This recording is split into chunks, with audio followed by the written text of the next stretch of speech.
Monsieur le Premier ministre de la Centrafrique, bienvenue.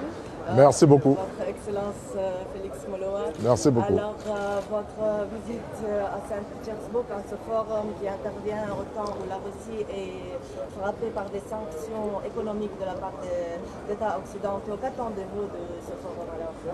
Bon, avant tout, je voudrais très sincèrement remercier au nom du président de la République, chef de l'État, professeur Faustin Archange Touadéra, le président Vladimir Poutine, le gouvernement et le peuple de la Russie pour tout l'accueil dont j'ai bénéficié, ainsi que la délégation qui m'accompagne. Comme vous le savez, le monde traverse en ce moment une période extrêmement difficile avec multiples crises. Je crois qu'il est aussi important de renforcer la résilience et de chercher d'autres opportunités et à créer, faire des synergies entre les États pour faire face à ces difficultés, à ces crises. La présence ici de la République centrafricaine à ce forum, de voir dans quelles possibilités renforcer donc la coopération, non seulement avec la Russie, mais avec tous les autres pays qui vont prendre part à ce forum. La Centrafrique, comme la Russie également, frappée de sanctions, comme je vous l'ai dit. Nous ne bénéficions pas des appuis budgétaires. Nous sommes un peu dans la dynamique d'être asphyxiés.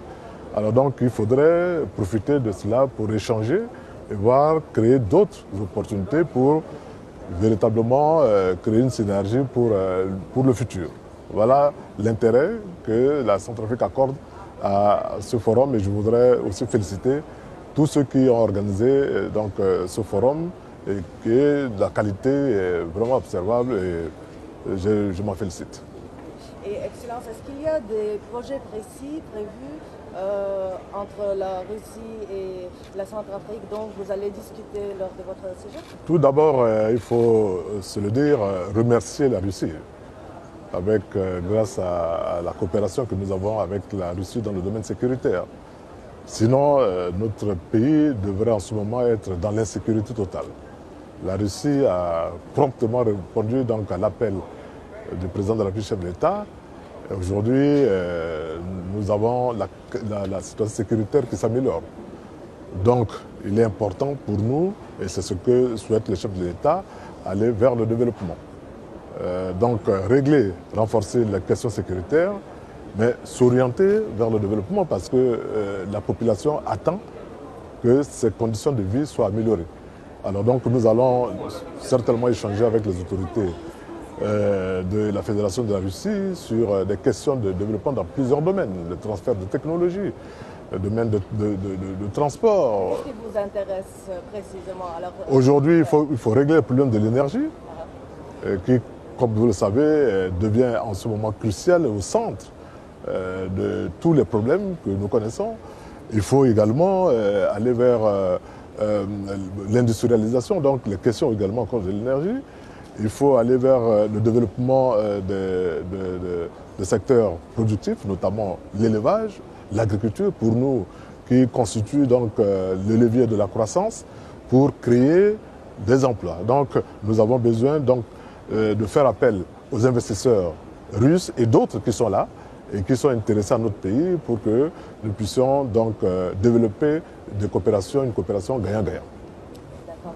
Et Excellence, alors compte tenu des fortes relations entre la Russie et la Centrafrique et la situation géopolitique actuelle, alors est-ce que cette situation, ce rapprochement entre nos deux pays a-t-il affecté la politique de diversification des partenariats de la RCA suite aux pressions occidentaux de ne pas...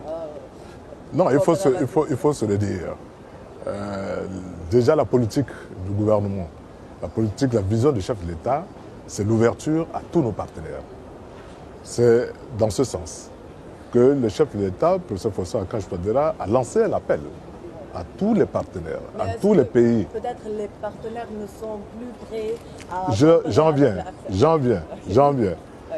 Malheureusement, ce que nous remarquons, c'est que la géopolitique s'est introduite dans toutes les institutions, même internationales. C'est le cas de la République centrafricaine, qui a eu de relations très étroites avec le Fonds monétaire international, mais qui malheureusement n'arrive pas à récolter les gains de ces efforts qui ont été fournis. Nous avons eu des séries de revues avec le Fonds monétaire qui se sont soldées avec beaucoup de succès. Nous avons été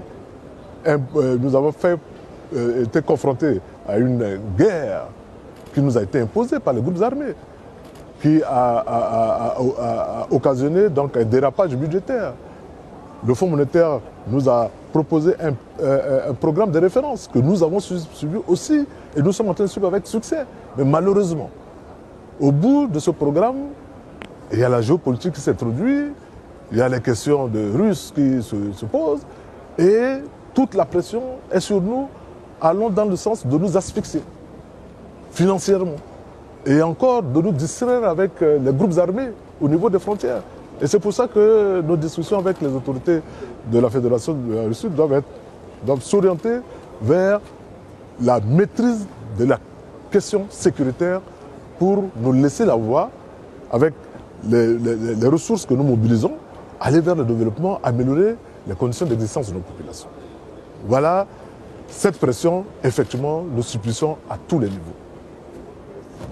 Bon, et pour les crises, les multiples crises mondiales maintenant, alors en RCA, il y a aussi les crises des carburants, la flambée des prix. Ouais. Alors comment le pays gère ces crises et avez-vous discuté avec la partie russe des voies de sortie? Nous allons certainement discuter de ces questions.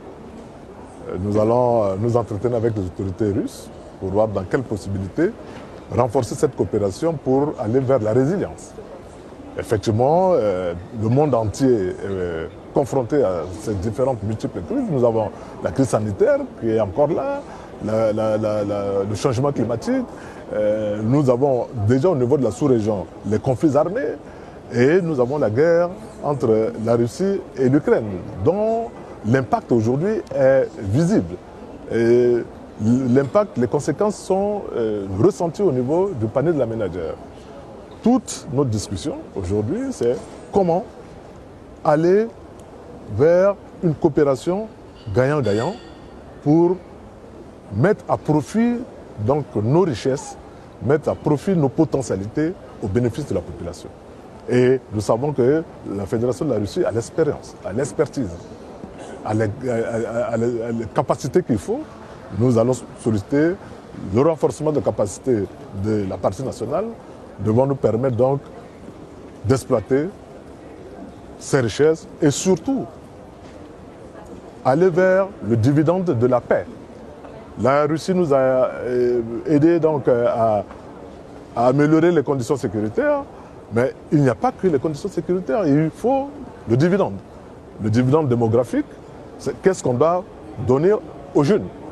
Qu'est-ce qu'on doit faire pour que les perspectives de la jeunesse soient garanties? Qu'est-ce que nous devons faire pour éviter que ces jeunes soient manipulés à tout bout de chemin?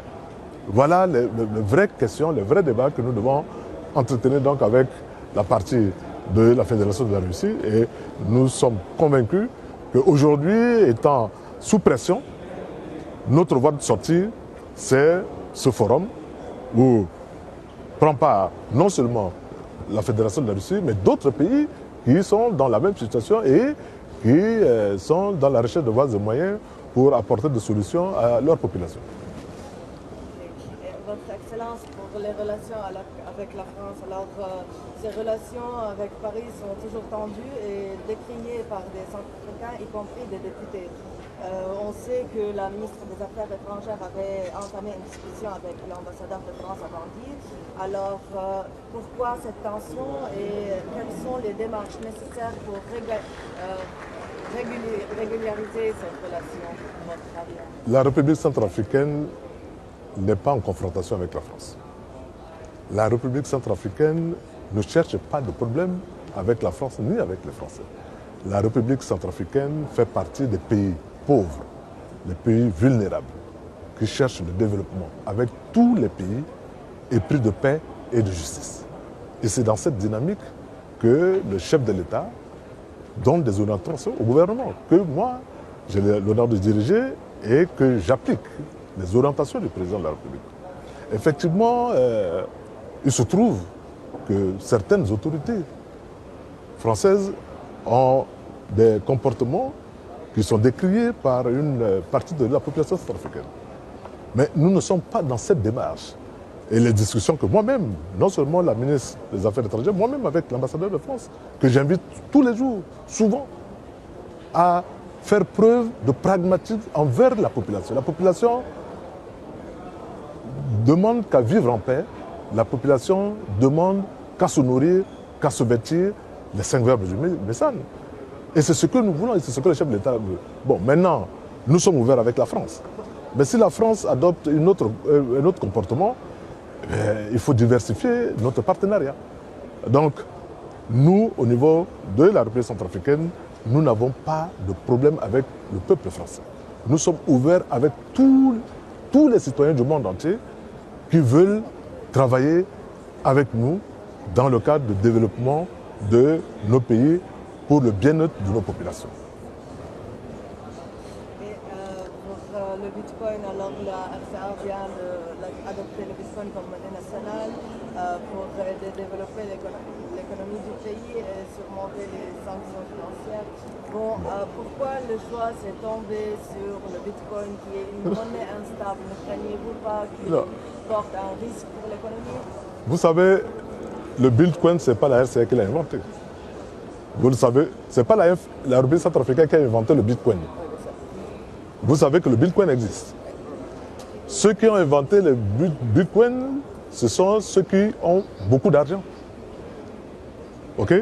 Alors, maintenant, vous prenez un pays comme la République centrafricaine, qui, malgré les efforts fournis, est asphyxié, malgré sa bonne foi, n'est pas écouté. Vous savez, ce qui est plus grave, même si on nous refuse les appuis budgétaires, on va même jusqu'à bloquer les projets qui sont formulés pour les populations. Même si on pense que les appuis budgétaires vont servir à payer les Russes, mais on ne peut pas aller jusqu'à bloquer même les projets. Alors c'est là où nous nous posons une question. Et il faut, même si vous pressez l'eau, l'eau va trouver des opportunités pour respirer. Et le président a fait ce choix pour chercher des opportunités d'investissement. Nous n'avons pas dit que nous allons quitter la zone franc, nous n'avons pas dit que nous allons quitter la CEMAC, mais dès lors où on est asphyxié, il faut bien que nous respirons. Et s'il y a des opportunités avec la crypto-monnaie, et aujourd'hui, avec le développement du numérique, on ne peut ne pas parler de cela. Le péché que nous avons commis, c'est de parler de ça ouvertement. Mais ça existe partout. En France, aux États-Unis, en Russie, il y a le Bitcoin. Mais nous avons parlé de ça de manière officielle. Et d'ailleurs, ça a aujourd'hui généré des débats. Il faut nécessairement, avec le développement de la technologie, nécessairement, on ne peut ne pas parler de la crypto-monnaie. Et que prévoit le gouvernement pour l'utilisation du Bitcoin? Non, pour le moment, nous avons posé un cadre. Il y aura un décret, une loi, un décret, et nous invitons donc tous ceux qui veulent contribuer de discuter. Et d'ailleurs, nous écoutons déjà un peu partout le débat se mener autour de la crypto-monnaie. Alors donc, la suite, on verra. Mais pour le moment, c'est un cadre que nous avons posé qui, si opportunité est là, nous allons en profiter. Mais nous avons nullement dit que le centrafricain lambda va utiliser le Bitcoin pour aller sur le marché. Non. Le CFA va se poursuivre. Ceux qui ont des opportunités d'échange, d'investissement sur la plateforme pourraient nous intéresser, sans pour autant toucher au centrafricain lambda. Bon, est-ce que pour les débats qui sont générés à cause du Bitcoin, alors ne craignez-vous pas une détérioration des relations avec la Banque centrale suite à l'adaptation du Bitcoin. Mais bon, ça, nous ne sommes pas dans les dispositions à mettre en cause le système monétaire de la Banque centrale. Non. Comme je l'ai dit, c'est un cadre qui nous offre une opportunité d'investissement. Mais vous vous rendez compte, vous faites des efforts et vous n'avez pas le retour. Vous avez la population qui vous regarde, qui attend. Vous voyez, tous les efforts que nous fournissons aujourd'hui, avec les maigres ressources, vont dans la lutte contre l'insécurité. Mais qui fournit les armes à ces groupes armés? Pourquoi on ne décrit pas cela? Pourquoi on ne peut pas laisser cette population vivre paisiblement? C'est toute la question qu'on doit se poser au niveau de la communauté internationale. Encore plus grave. Les forces onusiennes étaient là quand les groupes armés sont partis des frontières presque aux portes. Mais on doit se poser cette question. Nous ne sommes pas des ventes à guerre. Le chef de l'État, quand il a accédé à la magistrature suprême de l'État en 2016, toute sa vision, c'est le développement de notre pays. Ce pays n'a connu que des soubresauts depuis l'indépendance. Il faut qu'on arrête avec ça. Aidez-nous à arrêter ce genre d'événement, de donner l'espoir à la population. La question aujourd'hui, lorsque se déplace à 40 à 50 km, on doit se poser la question, est-ce que cette population a-t-elle accès à l'eau potable?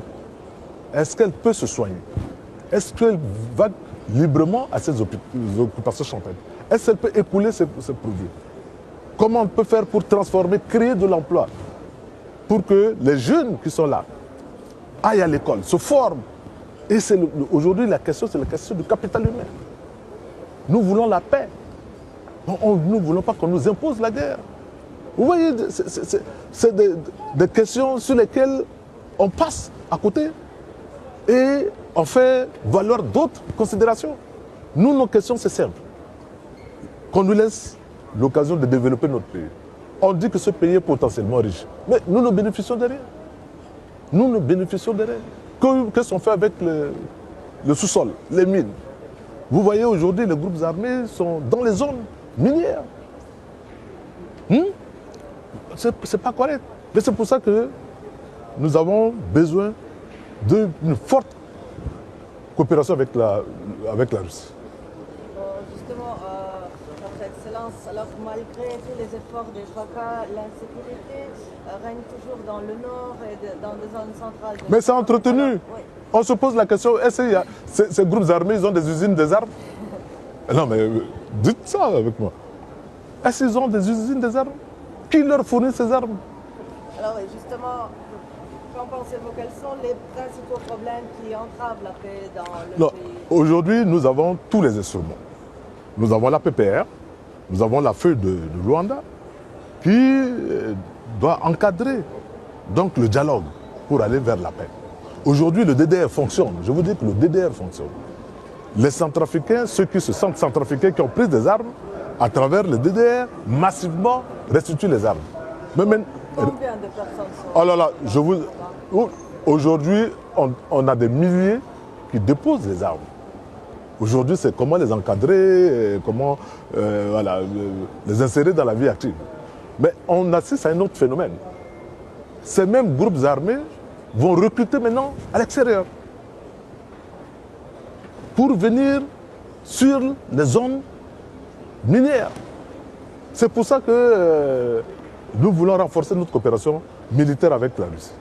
Il faut arrêter avec ça, donner l'occasion pour s'occuper de la population centrafricaine. Vous racontez la coopération militaire avec la Russie. Qu'est-ce que vous attendez? Combien de l'instructeur vous avez besoin et combien de... C'est des questions que je vais discuter avec le ministre des Affaires étrangères tout à l'heure. J'ai une petite idée, mais il faut que je discute avec lui et que je le retourne avant d'en parler. Ce que nous voulons aujourd'hui, qu'on n'en parle plus de groupes armés. Qu'on laisse l'espace pour que les projets puissent aller s'exécuter.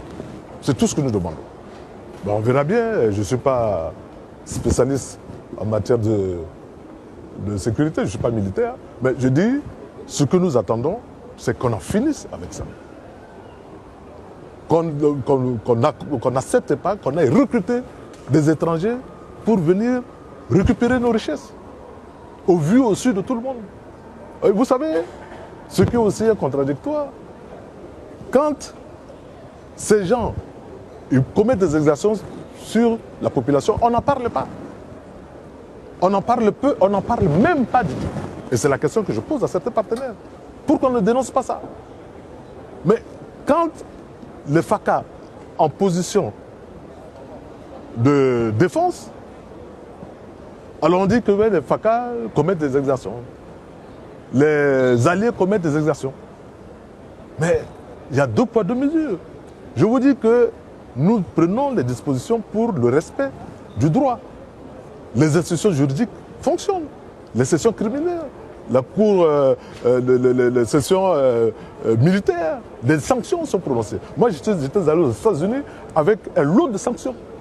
Des militaires qui ont commis des bévues sur le terrain, qui ont été sanctionnés, parfois radiés.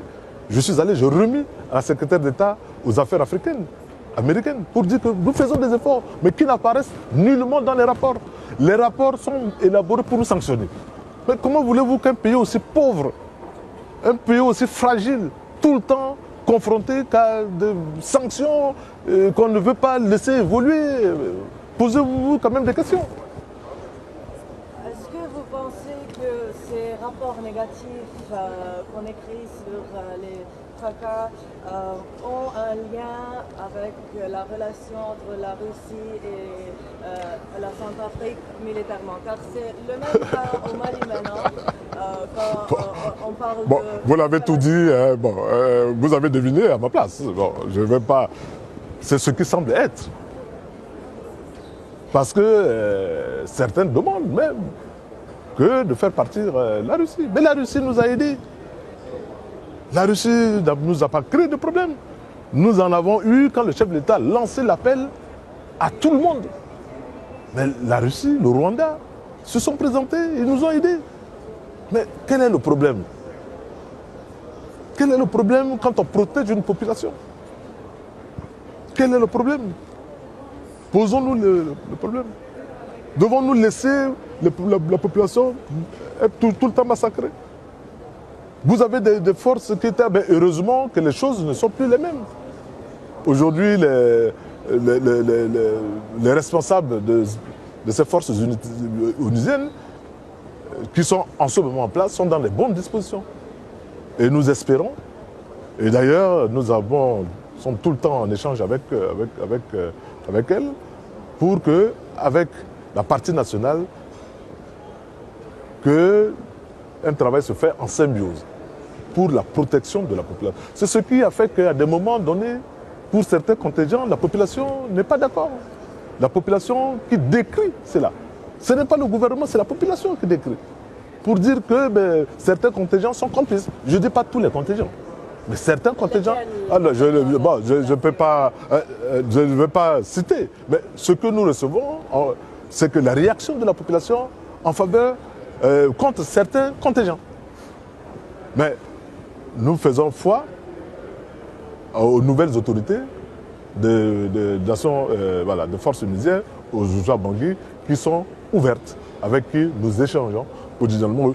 N'eût été les questions de carburant, certainement que de travail efficace serait déjà effectué sur le terrain. Et est-ce que vous pensez que dans le futur, la base militaire russe peut apparaître? C'est des questions qu'on va discuter. Pour le moment, je ne prononce pas dessus. Voilà. Mais ce n'est pas exclu. À mon avis, non, mais il ne m'appartient pas de prendre. Mais il faut que j'échange et que le chef d'État et le gouvernement soient saisis et se prononcent. Mais si ça tenait qu'à moi, je crois que bon, on doit aller dans ce sens. On est fatigué avec les groupes armés. Qu'on nous laisse le temps d'apporter quelque chose à la population. Est-ce que vous prenez que l'armement que l'Occident provient à l'Ukraine peut apparaître en Afrique et être obtenu par les terroristes? Non, nous avons peur de tout. Nous avons peur de tout. Nous avons peur des armes qui circulent. C'est ça la vraie question. Les armes n'ont jamais apporté du développement. La guerre n'a jamais apporté du développement. C'est pour ça que nous sommes pour la paix. Et le chef de l'État est pour la paix. Alors donc, nous souhaitons, nos voeux, c'est que ces armes ne se retrouvent pas dans nos régions pour nous créer encore plus de désordre. Autre région qui reçoit l'aide de Russie, c'est Donetsk. En fait, le chef de Donbass, de Donetsk République, est là-bas. On fait l'interview avec notre agence ici. Et M. Touadéra avait dit que la Russie, par dire que la souveraineté de Donetsk et de l'honneur. Pardon? Quand la Russie a adopté la souveraineté, l'indépendance de ces deux républiques, la Russie a reconnu les deux républiques de Donetsk et Lugansk. M. Touadéra avait dit que c'est pour faire les matières sécuritaires pour le peuple. Pour la paix du peuple. Est-ce que la RCA envisage reconnaître la souveraineté des deux républiques? Le président Touadéra est un homme de paix. Le président Touadéra est un homme de dialogue. Tous les vœux du président Touadéra, qu'il y ait dialogue et qu'il y ait entente et que les armes cessent. Je crois que c'est dans cette dynamique que s'inscrit le président Touadéra. Et pour la révision de la Constitution centrafricaine, alors quelle est votre opinion là-dessus et à quel point vous trouvez cette révision nécessaire pour le pays? Non, pour le moment, le gouvernement ne parle pas de la révision de la Constitution. Le gouvernement n'est pas saisi sur la question de la révision. Encore moins le chef de l'État n'a pas demandé la révision de la Constitution. C'est au niveau parlementaire. Oui, bon, il y a des actions qui sont en cours. J'attends que ceci arrive, moi en tant que chef de gouvernement, j'attends que ces actions arrivent au niveau du gouvernement pour que le gouvernement se prononce. Pour le moment, c'est un débat et c'est la démocratie. C'est un débat parlementaire, c'est un débat au niveau de la population. Donc laissons les choses évoluer. Si ça arrive au niveau du gouvernement, à cette occasion-là, le gouvernement va y réfléchir et donnera son avis sur la question. Excellence. Alors, il y a un problème de mines antipersonnelles le long de certains axes routiers en Centrafrique qui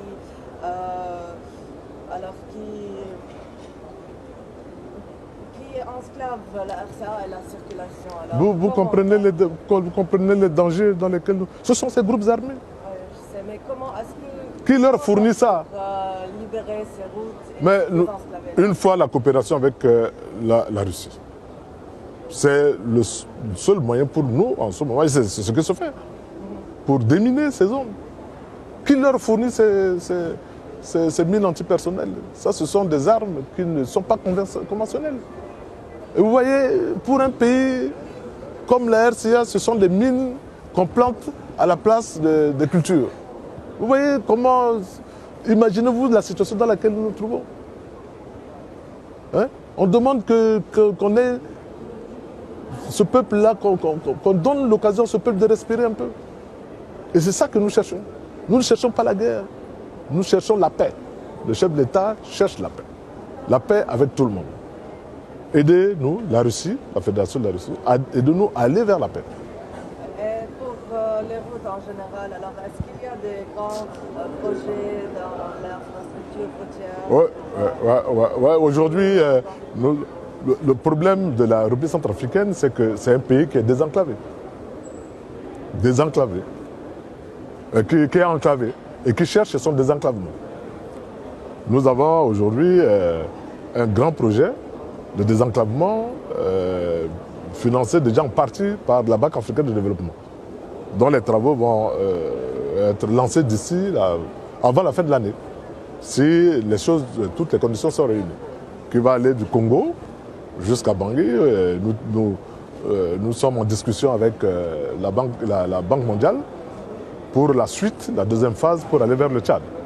C'est une opportunité de désenclaver notre pays. Ça, c'est un grand projet avec des annexes qui touchent plusieurs secteurs. Alors donc nous y travaillons, nous allons continuer dans la diversification de notre partenariat, à toucher d'autres partenaires qui peuvent cofinancer pour que véritablement ce pays soit désenclavé. Voilà. Et nous travaillons également sur les questions de la fibre optique, la numérisation.